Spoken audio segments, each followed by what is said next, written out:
सोने चांदी की भूतिया रसोई। गांव सज्जनपुर का नाम तो बड़ा प्यारा था, पर इसकी एक बदनाम पहचान भी थी। इस गांव के एक कोने में खड़ी थी एक खंडहर हवेली, जिसे लोग सोने चांदी की रसोई के नाम से जानते थे। कहते हैं कि इस हवेली की रसोई में सोने चांदी के बर्तन तो हैं, पर जो भी उन्हें लेने की कोशिश करता है वह या तो गायब हो जाता है या फिर पागल होकर लौटता है। लेकिन सबसे रहस्यमय बात यह थी कि उस रसोई से हमेशा ताज़ा पकते खाने की खुशबू आती रहती थी। गांव का अजनबी। एक दिन गांव में एक अजनबी आया। उसका नाम था विवेक, जो पुरानी और रहस्यमयी जगहों पर रिसर्च करता था। उसका मानना था कि हर कहानी के पीछे कोई न कोई विज्ञान छुपा होता है। जैसे ही उसने हवेली और उसकी रसोई की कहानियां सुनी, वह तुरंत वहां जाने को तैयार हो गया। गांव वालों ने उसे समझाने की बहुत कोशिश की। बूढ़े पंडित रामलाल ने तो यहाँ तक कहा, बेटा, उस हवेली में मत जाना, वहां सिर्फ मौत का डेरा है। ये सोने चांदी का चमत्कार नहीं, श्राप है। लेकिन विवेक ठान चुका था। उसने तय कर लिया कि वह इस रहस्य को सुलझा कर रहेगा। हवेली की पहली झलक। रात का समय था, चांदनी छिटकी हुई थी और हवेली तक जाने वाला रास्ता घने जंगलों से होकर गुजरता था। विवेक अपने कैमरे और नोटबुक के साथ हवेली तक पहुंचा। दरवाजे पर पहुंचते ही उसे महसूस हुआ कि हवा अचानक ठंडी हो गई थी। लोहे का भारी दरवाजा जैसे खुद ब खुद खुल गया।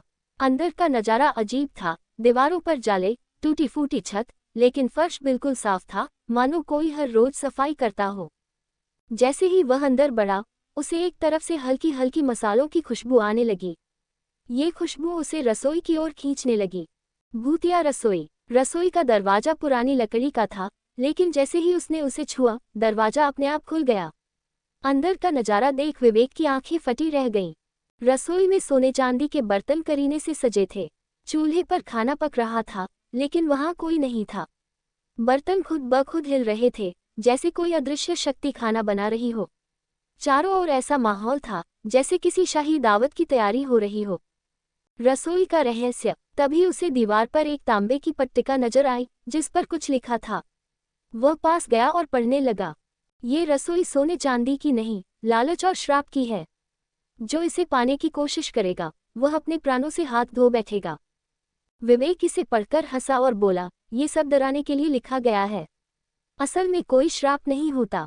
उसने सोने की एक छोटी कटोरी उठाई और अपने बैग में रख ली। रसोई का प्रकोप। जैसे ही उसने कटोरी उठाई, चूल्हे की आग अचानक भड़क उठी। पूरी रसोई में एक तेज गूंजने वाली आवाज आई, लालची इंसान, अब तूने मौत को बुला लिया है। रसोई की दीवारें कांपने लगीं। बर्तन हवा में उड़ने लगे। विवेक डर के मारे भागा, लेकिन दरवाजा बंद हो चुका था। तभी उसके सामने एक परछाई उभरी। ये एक महिला की थी, जिसकी आंखें अंगारे जैसी जल रही थीं। उसने कहा, मैं राजरानी मेनका हूँ। ये रसोई मेरे लालच का श्राप है। मैंने अपने परिवार को इस खजाने के लिए बलिदान कर दिया। अब हर लालची आत्मा को मैं इसी रसोई में कैद कर लेती हूँ। समय में फंसा विवेक ने माफी मांगने की कोशिश की, लेकिन महिला ने उसकी एक न सुनी। उसने अपना हाथ उठाया और अचानक विवेक को ऐसा महसूस हुआ जैसे वह किसी और समय में पहुंच गया हो। वह खुद को एक भव्य शाही भोज में खड़ा पाया। सोने चांदी के बर्तनों से सजी मेजें, तरह तरह के पकवान और चारों ओर नाच गाना। लेकिन अगले ही पल ये भोज खून और चीखों में बदल गया। उसने देखा कि राजा और रानी के सैनिक खुद अपने परिवार को मार रहे थे।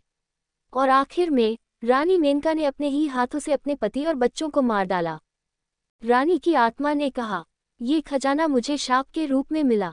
अब यह रसोई उसी श्राप की यादगार है। तुमने मेरी चेतावनी को नजरअंदाज किया, अब तुम इसका परिणाम भुगतो। विवेक की चतुराई। विवेक ने घुटनों पर बैठकर कहा, मैंने गलती की है, मुझे माफ कर दीजिए। मैं आपकी आत्मा को शांति दिलाना चाहता हूँ। रानी की आत्मा ने उसे कहा, अगर तुम सच्चे दिल से ये करना चाहते हो तो रसोई की आग को बुझाओ। यह आग मेरे परिवार की आत्माओं को चैन नहीं लेने देती। लेकिन समस्या ये थी कि रसोई की आग किसी भी पानी से नहीं बुझ रही थी।